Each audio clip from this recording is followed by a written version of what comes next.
चाहिए, सर झुका रहना चाहिए, इसलिए कि हाकिम के पास हम खड़े हैं और अहकमुल हाकिमीन के दरबार में तुम खड़े हो, गिरिबान खुला हुआ है, आस्तीन समेटे हुए हो और सीना ताने हुए हो, टांग फैलाए हुए हो। अगर एसडीएम के पास इस तरह खड़े हो जाओ तो 10 जूते लगाकर तुमको बाहर कर देगा। अहकमुल हाकिमीन के दरबार में खड़े हो तो अदब के साथ खड़े रहो, तवाज़ो के साथ खड़े रहो। जब अल्लाह के दरबार में तुमको खड़े होने की तमीज नहीं है तो अल्लाह की बारगाह में इबादत।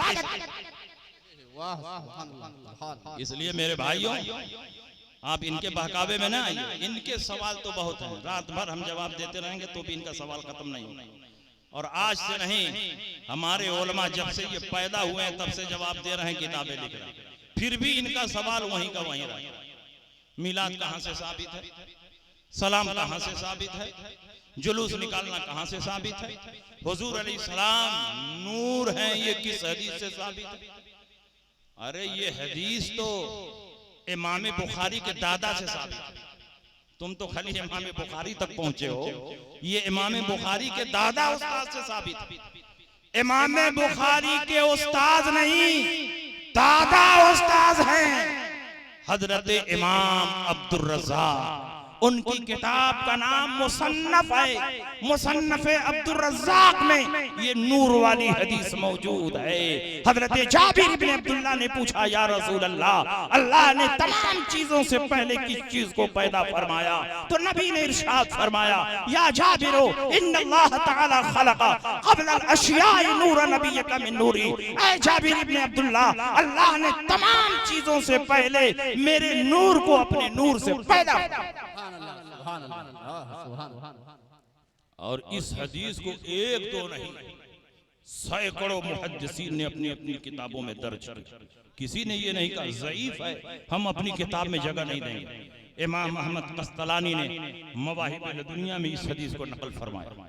अल्लामा यूसुफ नबहानी ने जवाहिरुल बिहार में लिखा। शेख अब्दुल हक मुहद्दिस देहलवी, जिनकी किताबों को तुम भी मानते हो, उन्होंने मदारिजुन नबुव्वह में इस हदीस को लिखा। शाह वलीउल्लाह मुहद्दिस देहलवी, जो इस्माइल देहलवी के दादा हैं, उन्होंने मारिजुन नबुव्वह में इस हदीस को लिखा। अल्लामा अब्दुर रहमान जामी ने शवाहिदुन नबुव्वह में इस हदीस को लिखा है। और अल्लामा इब्ने हजर ने अफजलुल कुरान में इसको लिखा है। और दौरे अखीर के सबसे बड़े मुजद्दिद और सबसे बड़े मुहक्किक आला हजरत इमाम अहमद रज़ा ने फतावा रिज़विया में और अल मरफूज में इस हदीस को बयान किया। हर दौर में जिस हदीस को लोग बयान करते रहे, अपनी किताबों में लिखते रहे, उसकी तखरीज करते रहे, अगर वो हदीस ज़ईफ भी हो तो तलक़्क़ील उलमा बिल क़बूल की वजह से वो हदीस हसन के दर्जे में हो जाएगी। जिस हदीस को हर दौर के उलमा तस्लीम करें, बयान करें, किताबों में जगह दें, अगर ज़ईफ भी हो तो वो हदीस हसन के दर्जे में पहुंच जाए। मगर ये इतने बड़े चालबाज हैं, जैसे दाढ़ी मारने वाले बनिया होते हैं वैसे ही है। जब मुसन्नफ़े अब्दुर रज़्ज़ाक को छापना हुआ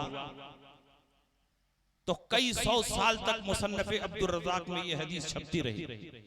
लेकिन 80 साल पहले, 90 साल पहले जब सऊदिया में इन नापाकों की हुकूमत कायम हुई, इन्होंने मुसन्नफ़े अब्दुर रज़्ज़ाक को जब छापा तो इस हदीस को निकाल करके छापा, ताकि आगे चल करके हम कह सकें कि मुसन्नफ़े अब्दुर रज़्ज़ाक में ये हदीस मौजूद है। तुमको क्या किसी मुहद्दिस की किताब से हदीस निकालने? अगर उसकी किताब को तुम छाप रहे हो और इस हदीस से इत्तेफाक नहीं है तो उसके नीचे तुम हाशिया लिख सकते थे, नोट लिख सकते थे, बहस लिख सकते थे, रावियाने हदीस पर कलाम कर सकते थे। लेकिन पूरी हदीस को किताब से निकाल देना ये इनकी बददियानती है। इन्होंने सऊदिया से जब मुसन्नफ के नुस्खों को छापा तो हदीस नूर को निकाल दिया। लेकिन अल्हम्दुलिल्लाह दुबई की सरजमीन से मसलक आला हजरत के मानने वालों ने उसी पुराने नुस्खे को हदीस नूर के साथ शाये किया है, ताकि ये वहाबी ये ना कह सकें कि पुराने नुस्खे में हदीस नूर मौजूद नहीं, बल्कि सुन्नियों ने जो छापा है उसमें हदीस नूर मौजूद। हुजूर अलैहिस्सलाम का नूर होना बशरियत के मुनाफी नहीं है। हुजूर नूर भी हैं, बशर भी। हम हुजूर की बशरियत का इनकार नहीं करते। हमारा तो अकीदा है कि जो हुजूर की बशरियत का इनकार करे वो काफिर। हुजूर नूर भी है, बशर भी है।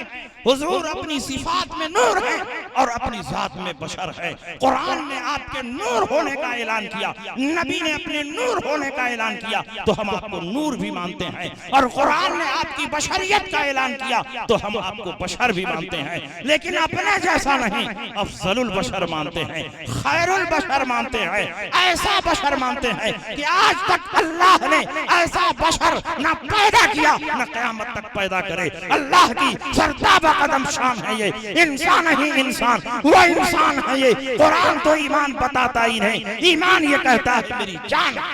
नारे तकबीर, नारे रिसालत, नारे रिसालत। अच्छा आप बताइए, हुजूर अलैहिस्सलाम अगर बशर हैं, इनका इतराज है, फिर नूर कैसे हो सकते हैं? तो हजरत जिब्रील अमीन तो नूर है ना, सारे फरिश्ते नूर से पैदा किए गए। हजरत जिब्रील अमीन नूर है, लेकिन जिब्रील अमीन इंसान की सूरत में नबी की बारगाह में वही लेकर आते हैं। तो नूर वाला जब इंसान की सूरत में आ सकता है, लिबास बशरियत में आ सकता है, तो नबी अकरम सल्लल्लाहु अलैहि वसल्लम जो बशर है ये लिबास नूर में क्यों नहीं आ सकते? जब नूर बशर के लिबास में आ सकता है तो बशर भी नूर के लिबास में आ सकता है। इन दोनों बातों में कोई तारुज और टकराव नहीं। इसलिए मैदान उहद में दांत टूटना ये बशरियत की अलामत है। आपके पाए अक़दस पर ताइफ में पत्थरों की बारिश करना और खून का बहना ये बशरियत की अलामत है। शादी ब्याह करना ये बशरियत की अलामत है। बच्चे पैदा करना ये बशरियत की अलामत है। पेट पर पत्थर बांधना ये बशरियत की अलामत है। लेकिन जमीन पर रहकर चांद को दो टुकड़ा कर देना ये आपकी नूरानियत की दलील है। डूबे हुए सूरज को पलटा देना ये आपकी रूहानियत की दलील है। दरख्त को अपनी बारगाह में बुला लेना ये आपकी नूरानियत की दलील है। कंकर से कलमा पढ़वा लेना ये आपकी नूरानियत की दलील है। तुम भी बशर हो, जरा ये काम कर दो। आला हजरत फरमाते हैं, सूरज उल्टे पांव पलटे, चांद इशारे से हो चाक, अंधे नजदी देख ले, कुदरत रसूलुल्लाह की इशारे से चांद को चीर दिया, डूबे हुए फूल को फेर दिया, गए हुए दिन को असर किया, ये ताबो तमा तुम्हारे। नबी की रूहानियत ये है, नबी की नूरानियत ये है कि नबी के जिस्म का साया नहीं है। हर जिस्म में कसीब का साया है, लेकिन नबी के जिस्म का साया नहीं है। नबी की नूरानियत ये है कि नबी महीनों बगैर सहरी बगैर इफ्तार के 100 में विसाल रख रहे हैं। कोई बशर ये काम नहीं कर सकता है। सहाबा ने कहा कि नबी 100 में विसाल रख रहे हैं बगैर सहरी के, बगैर इफ्तार के, रोजे पे रोजा, रोजे पे रोजा। हम भी नबी की नकल करेंगे। 2 ही 3 दिन में लड़खड़ाने लगे, रास्ता चलते लुढ़कने लगे, आंखों के आगे अंधेरा छा गया, चेहरा झुर्रा गया, होंठ खुश हो गए, पांव डगमगाने लगे। नबी ने फरमाया ये क्या है? तो उन्होंने कहा या रसूल अल्लाह, आपने 100 में विसाल रखा तो हमने भी रखा ताकि आपकी सुन्नत अदा हो जाए। नबी ने फरमाया तुमको 100 में विसाल रखने की इजाजत नहीं। इन्नमा युतइमुनी रब्बी व यस्क़ीनी, मेरा रब मुझे खिलाता और पिलाता है। अय्युकुम मिस्ली, तुम में कौन है जो मेरे जैसा हो सकता है? मैं बगैर खाए पिए साल भर रोजा रख सकता हूँ, लेकिन तुम बगैर खाए पिए रोजा नहीं रख सकते। बेखाए पिए रोजा न रख पाना ये इंसानों की अलामत है, और बेखाए पिए 100 में विसाल रख लेना, सालों साल रोजा रखना ये आपकी नूरानियत की दलील है। नबी नूर भी है, नबी बशर भी है। नबी अकरम सल्लल्लाहु ताला अलैहि वसल्लम का मीलाद क्या सहाबा ने मनाया? तो क्या तुम वही काम करोगे जो सहाबा ने किया है? हुजूर के जमाने में, सहाबा के जमाने में पुख्ता मस्जिदें नहीं थी, कच्ची मस्जिदें थी, फर्श भी नहीं बना था। बारिश होती थी तो मस्जिद नबवी का फर्श गीला हो जाता था। सहाबा नमाज पढ़ते थे, नबी नमाज पढ़ते थे तो पेशानी पर कीचड़ लग जाता था, कपड़ों में मिट्टी का दाग लग जाता था। तो कच्ची मस्जिद में नमाज पढ़ना ये रसूलुल्लाह की और सहाबा की सुन्नत है। तुमने क्यों पुख्ता मस्जिद बनाना शुरू किया? कब से तुम मस्जिद में लेटरिन बाथरूम बनाना शुरू कर दिया? कब से तुमने उसमें मेहराब और कंगूरे बनाना शुरू किया? नबी ने तो फरमाया इब्नुल मसाजिद वत्तखिज़ूहा जुम्मन, मस्जिदें बनाओ तो मुंडी बनाओ, बगैर मेहराब और बगैर कंगूरे के बनाओ। लेकिन आज दुनिया की सारी मस्जिदें मेहराब और कंगूरे के साथ बन रही हैं।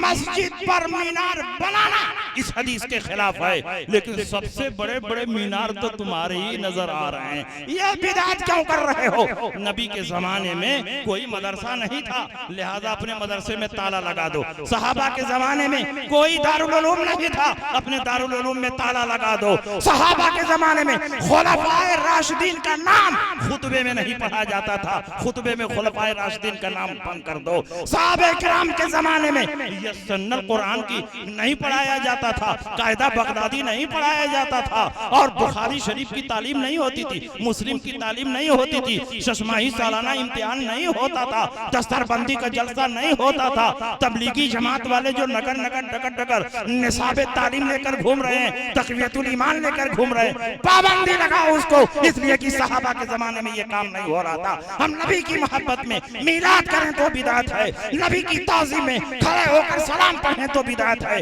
और तुम हजारों बिदअत कर रहे हो तो तुम नबी की सुन्नत पर चलने वाले हो। जब इनको बंद कर दोगे तब उसके बाद हमसे बहस करो कि मिलाद जायज है कि नहीं जायज है, सलाम जायज है कि नहीं जायज है, क़याम जायज है कि नहीं जायज है। हजारों बिदअतें तुम कर रहे हो और हम नबी की मोहब्बत में मिलाद पढ़ रहे हैं तो तुम ना जायज हो हराम बता। बगैर नया काम किए तुमको भी छुटकारा नहीं, हमको भी छुटकारा। जमाने और हालात के एतबार से नए काम होते हैं। बताओ, मस्जिद नबवी में लाउड स्पीकर लगा हुआ है, नमाज हो रही है। नबी के जमाने में लाउड स्पीकर नमाज होती थी? नहीं होती थी। मुकब्बिर खड़े होते थे, और अल्लाह के नबी ने जब हज्जतुल विदा अदा किया है, 1,24,000 से ज्यादा का मजमा था, लेकिन मुकब्बिरीन की मदद से नबी की आवाज मैदान अरफात में पहुंची। क्यों नबी की सुन्नत को तुम बर्बाद कर रहे हो? हटाओ मस्जिद नबवी से माइक, क्योंकि माइक लगाना ये रसूलुल्लाह की सुन्नत के खिलाफ। तो हजारों काम तो ये खुद कर रहे हैं और कह रहे हैं कि आप लोग नया काम कर रहे हैं। मीलाद का सबूत हदीस से है। उठाओ मिशकात शरीफ, बाबो फजाइले सय्यदुल मुरसलीन। मीलाद किसका नाम है? नबी की पैदाइश बयान करने का नाम मीलाद, नबी की विलादत बयान करने का नाम मीलाद है। और बाबो फजाइले सय्यदुल मुरसलीन में अल्लाह के नबी इरशाद फरमाते हैं, अना सय्यदु वुल्द आदम, मैं औलाद आदम का सरदार हूँ। अना अव्वलु मन यक़रअ बाबल जन्नह, सबसे पहले मैं जन्नत का फाटक खटखटाऊंगा और जिसको चाहूंगा जन्नत में दाखिल कर दूंगा। मैं दुआए खलील हूँ, मैं बशारत ईसा हूँ, तूफान नूह में कश्ती नूह का निजात दहिंदा हूँ। और उसी के नीचे हदीस फरमाते हैं, वरुया उम्मी अल्लती रात ही न वज़अतनी वक़द खरज लहा नूरुन अदा अलहा मिनहु क़ुसूर शाम। मैं अपनी माँ का वो ख्वाब हूँ कि जब मैं पैदा हो रहा था मेरी माँ ने ख्वाब देखा, उस ख्वाब में एक रोशनी देखी, उस रोशनी में शाम के शाही महल्लात को देखा। जब मैं पैदा हो रहा था, जब मैं पैदा हो रहा था। ये कौन बयान कर रहा है? नबी बयान कर रहे हैं। तो मिलाद बयान करना ये तो नबी से साबित है, नबी की हदीस से साबित है, और इस हदीस को सहाबा ने बयान किया। तो मिलाद बयान करना ये सहाबा किराम से भी साबित है। नबी की पैदाइश बयान करने का नाम मिलाद है, और नबी की पैदाइश को बयान करना ये तो रसूलुल्लाह की हदीस से साबित है। और खुद कुरान अज़ीम में अल्लाह ने नबी की आमद का ऐलान फरमाया, लक़द जाअकुम रसूलुम मिन अनफुसिकुम, नबी की मजीयत का ऐलान हो।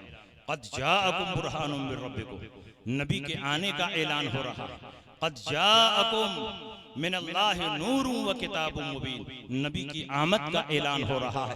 कुरान में जगह जगह अल्लाह रब्बुल इज्जत नबी की आमद का ऐलान फरमा रहा है, और आलम अरवाह में खुद अल्लाह ने नबी की आमद का ऐलान किया है। तो नबी के आने का ऐलान यही मिलाद है, नबी की पैदाइश का बयान इसी का नाम मिलाद है। तो नफ्से मिलाद तो कुरान और हदीस से साबित है। अब उसमें थोड़ी सी चेंजिंग आ गई। सहाबे कराम मुख्तसर मिलाद पढ़ते थे और हम लोग जरा टेबल कुर्सी लगा करके मिलाद पढ़ दे रहे हैं, माइक लगा करके मिलाद पढ़ दे रहे हैं। और मिलाद शुरू करने से पहले कुरान अजीम की तिलावत हो जाती है, उसके बाद कोई शायर आता है नबी की तारीफ व तौसीफ में नात पढ़ देता है, उसके बाद कोई खतीब आता है नबी के फजाइल और मनाकिब पर तकरीरें कर देता है। तो इनमें कौन सी ऐसी चीज है जो नाजायज है? क्या कुरान की तिलावत ये नाजायज है? क्या नबी के फजाइल और मनाकिब बयान कर देना ये नाजायज है? क्या आखिर में खड़े होकर सलातो सलाम पढ़ देना ये नाजायज है? इनमें से कोई चीज नाजायज नहीं है, तो इन्हीं के मजमूए का नाम मिलाद है, तो मिलाद क्यों नाजायज है? आप हलवा बनाते हैं तो आपने आग जलाई, आग पर डेगची रखी, डेगची में पानी डाला, उसमें घी डाला, तेजपात का पत्ता डाला, उसमें चीनी डाला, उसमें सूजी, और उसके बाद उसको आग पर पका दिया तो हलवा तैयार हुआ। तो एक साहब ने कहा नहीं, हलवा नाजायज है, हुजूर के जमाने में नहीं था। अरे भाई क्यों नाजायज है? आग पर पकाना ये नाजायज है? नहीं। उसमें पानी डालना नाजायज है? कहा नहीं, पानी तो पाक चीज है। कहा उसमें घी डालना ये नाजायज है? कहा नहीं, घी अगर पाक है तो कोई अर्ज नहीं है। तेजपात का पत्ता डालना ये भी नाजायज नहीं, चीनी डालना ये भी नाजायज नहीं, सूजी डालना ये भी नाजायज नहीं, आग पर पका देना ये भी नाजायज नहीं। तो जब एक एक चीज नाजायज नहीं है तो इसी का मजमुआ तो हलवा हुआ, वो क्यों नाजायज हो गया? जब मिलाद में तिलावत नाजायज नहीं है, नबी के फजाइल बयान करना नाजायज नहीं है, खड़े होकर सलातो सलाम पढ़ना नाजायज नहीं है, तो इसी के मजमुए का नाम मिलाद है, तो ये क्यों नाजायज हो गया? जब एक चीज जायज है तो उसका मजमुआ भी जायज है। अल्लाहु अकबर, या रसूलल्लाह जिंदाबाद जिंदाबाद। कुरान अजीम में अल्लाह ने नेमतों के चर्चा का हुक्म दिया। उस गुरु नेमत अल्लाह अलैकुम, अल्लाह की नेमत जो तुम पर उतरी है उसका चर्चा करो। कुल बिफज़लिल्लाहि व बिरहमतिही फबिज़ालिका फलयफ़रहू। ऐ नबी आप फरमा दो कि अल्लाह के फजल और उसकी रहमत पर खुशियां मनाओ। व अम्मा बिनिअमति रब्बिका फहद्दिस, रब की नेमत का खूब खूब चर्चा करो। बताओ इस कायनात में सबसे बड़ी रहमत और अल्लाह की सबसे बड़ी नेमत कौन है? नबी की जात है, और ये बुखारी में है, नेमतुल्लाह है या मोहम्मद रसूलुल्लाह, अल्लाह की नेमत ये मोहम्मद रसूलुल्लाह है। और अल्लाह की नेमत का चर्चा करना, उसको बयान करना, ये कुरान से साबित। तो नबी का जिक्र करना और नबी का मिलाद पढ़ना और उनके फजाइल व मनाकिब बयान करना, ये तो ऐन कुरान से। इसलिए इन चीजों को जो बिदअत कहता है वो कुरान और हदीस के उसूलों से नावाकिफियत रखता है। कुरान और हदीस के उसूलों से कोई वाकिफियत नहीं, कोई खबर नहीं। खड़े होकर सलात शाम पढ़ना ये क्यों नाजायज होगा? ये तो हदीस से साबित। क्या क्या सहाबे कराम खड़े होकर नमाज पढ़ते थे? तो मैं कहा हाँ, सहाबे कराम खड़े ही होकर सलाम पढ़ते थे। हदीस में है कि खड़े होकर सलाम पढ़ते थे। हदीस सुनना चाहते हैं कि साहबा खड़े होकर सलाम पढ़ते थे? तो इस हदीस को याद रखना पड़ेगा। जब सहाबे किराम तवाफ करते थे, हुजूर अलैहिस्सलाम ने फरमाया जब तवाफ करो तो अलग अलग रुकन पर अलग अलग दुआएं पढ़ो। हजरे अस्वद के पास ये दुआ, रुकने शामी के पास ये दुआ, रुकने यमानी के पास ये दुआ, मिज़ाबे रहमत के पास ये दुआ पढ़ना। कौन सी दुआ? अल्लाहुम्मा इन्नी अल्लाहुम्मा अज़िल्लनी तहता ज़िल्ल अर्शिका यौम ला ज़िल्ला इल्ला ज़िल्लुक वला बाक़िया इल्ला वजहुक वस्क़नी मिन हौज़ नबिय्यका मुहम्मदिन सल्लल्लाहु तआला अलैहि वसल्लम शरबतन हनीयतन ला अज़माउ बादहा अबदा। ऐ अल्लाह उस दिन साया अता फरमा जिस दिन कोई साया न होगा सिवाय तेरे अर्श के, कोई जात जिंदा नहीं बचेगी सिवाय तेरी जात के और अपने नबी मोहम्मद सल्लल्लाहु अलैहि वसल्लम के हौज़े कौसर से एक ऐसा जाम पिला दे कि एक मर्तबा पी लेने के बाद कभी प्यास न लगे। लगे। इस हदीस में क्या है? वस्क़नी मिन हौज़े नबी का मुहम्मदिन सल्लल्लाहु तआला अलैहि वसल्लम। ये सल्लल्लाहु तआला अलैहि वसल्लम क्या है? कोई भी मुसलमान जब हदीस के मुताबिक दुआ पढ़ेगा तो सल्लल्लाहु अलैहि वसल्लम को निकाल कर नहीं पढ़ेगा, सल्लल्लाहु अलैहि वसल्लम के साथ पढ़ेगा। और तवाफ करने वाला खड़े होकर खाने काबा में तवाफ करता है, तो जब मिज़ाब रहमत के पास खड़ा होकर ये दुआ पढ़ेगा, और इस दुआ में सल्लल्लाहु अलैहि वसल्लम भी है। और सल्लल्लाहु अलैहि वसल्लम का क्या मतलब है? इन नजदियों से पूछो। सल्लल्लाहु अलैहि वसल्लम अरबी ज़बान में नबी पर दुरूद है, नबी पर सलाम है। जब खाने काबा में खड़े होकर ऐन हालत तवाफ में नबी पर दुरूद और सलाम पढ़ना जायज है, तो जयपुर में भी खड़े होकर नबी पर सलात और सलाम पढ़ना जायज। कहीं अल्लाह ने और रसूलुल्लाह ने मना नहीं किया, मुतलक हुक्म दिया गया नबी पर दुरूद पढ़ो, नबी पर सलाम पढ़ो। कुरान में अल्लाह ने फरमाया या अय्युहल्लज़ीना आमनू सल्लु अलैहि वसल्लिमू तस्लीमा। ऐ ईमान वालो नबी पर दुरूद पढ़ो, नबी पर सलाम पढ़ो। अल्लाह ने सिर्फ दुरूद और सलाम पढ़ने का हुक्म दिया, ये नहीं फरमाया कि खड़े होकर पढ़ो, ये नहीं फरमाया कि बैठकर पढ़ो, ये नहीं फरमाया कि फला दरूद पढ़ना फला दरूद न पढ़ना। मुतलक जो दरूद हो सके, जिस तरह हो सके, जितनी बार हो सके, जिस वक्त हो सके, नबी पर दरूद पढ़ो, नबी पर सलाम पढ़ो। यही ना मुतलक का फायदा होता है। अगर खड़े होकर दरूद और सलाम पढ़ना नाजायज होता तो अल्लाह वहीं बयान फरमा देता, नबी पर दुरूद पढ़ो, नबी पर सलाम पढ़ो, मगर खड़े होकर न पढ़ना। अल्लाह ने ये तो नहीं बयान किया। जब अल्लाह ने नहीं बयान किया तो मुल्ला क्यों बयान कर रहे हैं? अल्लाह ने तो मुतलक रखा है, जिस तरह तुम चाहो नबी पर दुरूद पढ़ो, नबी पर सलाम पढ़ो। और अगर अल्लाह ने नहीं मना किया तो कम से कम रसूलुल्लाह को मना कर देना चाहिए। रसूलुल्लाह भी नहीं मना कर रहे। उसकी एक मिसाल सुनो, कुरान में अल्लाह फरमाता है कुलू वशरबू, खाओ और पियो। यहाँ भी अल्लाह ने नहीं बयान किया खड़े होकर खाओ कि बैठकर खाओ। अल्लाह ने मुतलक फरमाया खाओ पियो, लेकिन नबी फरमाते हैं खाओ तो बैठ जाओ, पियो तो बैठ जाओ। अल्लाह फरमाता है खाओ, नबी फरमाते हैं बैठकर। अल्लाह फरमाता है पियो, नबी फरमाते हैं बैठकर। तो अब कानून दोनों को मिलाकर बनेगा, कुरान और हदीस को मिलाकर बनेगा। खाओ तो बैठ जाओ, पियो तो बैठ जाओ। लेकिन जब दुरूद और सलाम का नंबर आया तो अल्लाह ने फरमाया नबी पर दरूद पढ़ो, नबी पर सलाम पढ़ो। यहाँ रसूलुल्लाह भी नहीं फरमा रहे हैं बैठकर। इसका मतलब ये हुआ कि रसूल पाक भी यही चाहते हैं, जिस तरह तुमसे हो सके, जब हो सके, जितना हो सके, नबी पर दरूद पढ़ो, नबी पर सलाम पढ़ो।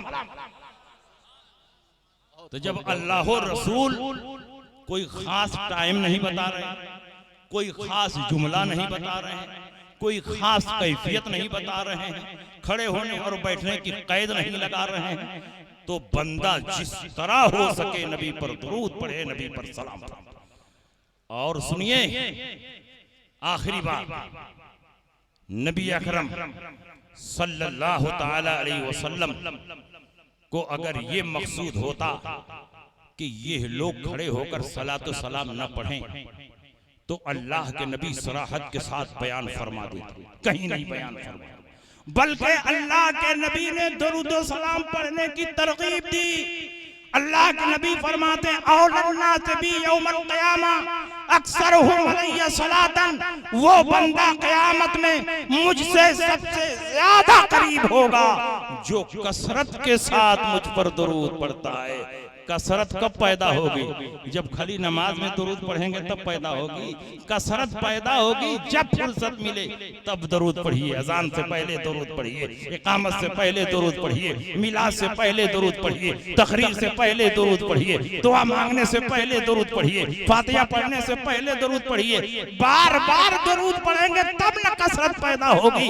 नबी फरमाते हैं वो बंदा मुझसे सबसे ज्यादा करीब होगा क़यामत में जो कसरत से मुझ पर दरूद पढ़ता है। हम कसरत से नबी पर दरूद पढ़ते हैं, अजान से पहले भी पढ़ते हैं, इकामत से पहले भी पढ़ते हैं, दुआ से पहले भी पढ़ते हैं, मिलाद से पहले भी पढ़ते हैं, तकरीर में भी पढ़ते हैं, फातिहा में भी पढ़ते हैं। हर वक्त हम नबी पर दरूद पढ़ते हैं, तो कसरत के साथ हम दरूद पढ़ते हैं। लिहाजा हम क़यामत में नबी से करीब होंगे।